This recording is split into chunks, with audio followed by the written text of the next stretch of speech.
welcome you to Kepra I Am. Kepra was founded in 2005, a place where seekers of universal truth explore ageless wisdom from around the world. We have decided that we would have several tele-inspirations during the week, moments when we can get together with whoever is available in the moment to simply remind ourselves of infinite truth. On Saturday mornings from 8 to 8:30, we have a wake-up call. 8 to 8:30 in the morning, that is, and it's a wake-up call, and it's centered on Prosperity Now. And on Sunday evenings, which is where we are right now, at 6 p.m., we have our focus on tapping into infinite potential. And that's our topic for this evening. So as we're preparing to tap into infinite potential and have a discussion about this, I would ask each and every one of us to stop in this moment and just look around wherever you are and realize that the space that you're sitting in right now is a small container in a huge, a vast universe. And we really are beings who are living in a universe far more expansive than the space in which we're sitting in this moment.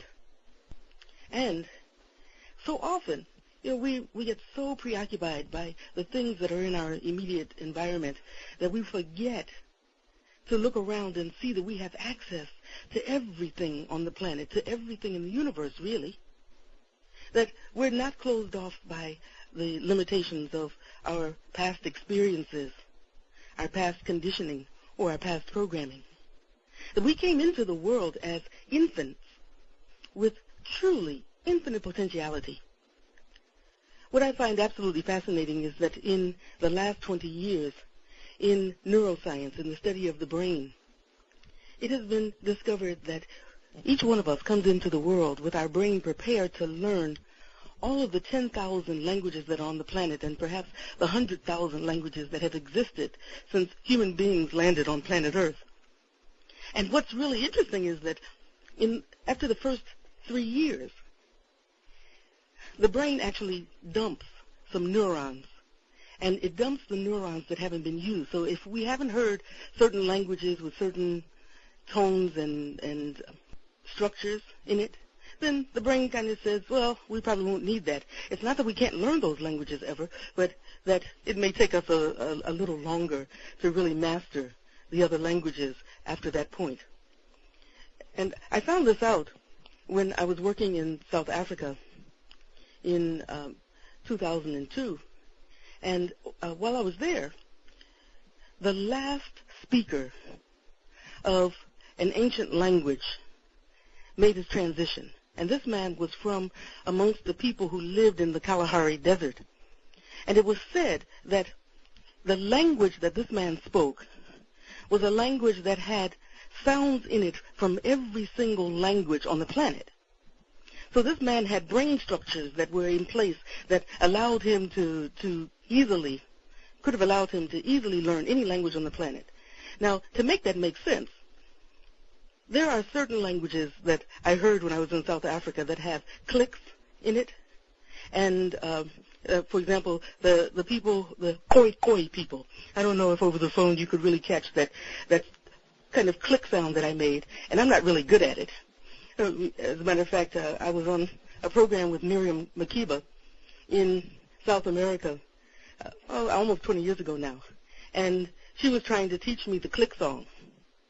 And it was a song in Xhosa that had all kinds of sounds that I could just barely hear and could not really make. But the point that I'm making is that while I was in South Africa, when this man made his transition, the neuroscientists were talking about how he was a fascinating person for them to study because they could see in his brain that certain areas that would light up within his language that represented what would light up if every human being on the planet could speak every language. Now, we have the potential to do it because we are really more than our brain, and that's what I want to talk about today too. we are more than our physical body. We are more than our brain. That when we talk about our mind, when we talk about our intellectual or potential intelligence, we're talking about more than our physicality.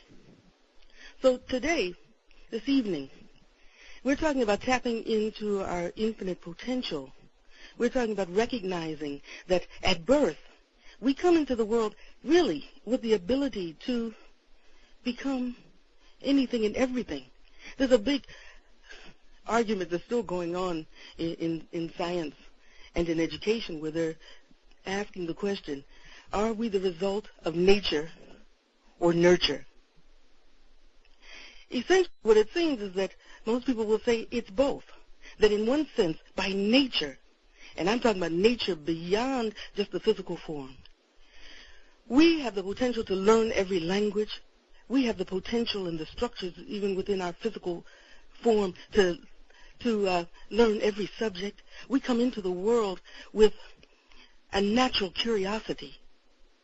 Infants have a natural curiosity, and the most natural thing for a human being is for us to learn, because learning really is remembering. It's rediscovering. So I asked the question as we look at tapping into our infinite potential, would you like to have higher knowledge and amazing insights regarding your challenges and your concerns? Are you interested in that? Do you seek a love that lasts and brings you joy? Would you like to be in direct connection all the time, consciously, with your higher self? Would you love to discover your connection with infinite consciousness? How much are you really centering yourself, even in this very moment, on tapping into infinite mind, recognizing that we're all using one mind? It's the one mind out of which all of creation has come. It's the one mind out of which everything that is brought into manifestation, brought into creation by the one power and the one presence, that means the whole universe, or the things that human beings bring into form on planet Earth. All of these things have come out of the one mind, out of the infinite intelligence. How often do you stop and realize that in the one mind that is your mind and the mind of everyone, that anything you've ever thought you wanted to know about is already available, and that the only reason we're not attuned to everything is that there are the filters that are built into our individuality that allow us to, by our beliefs, by our expectations, and even by the structure of human consciousness, to select and pick and choose, or in some ways have individualized experiences of the one mind.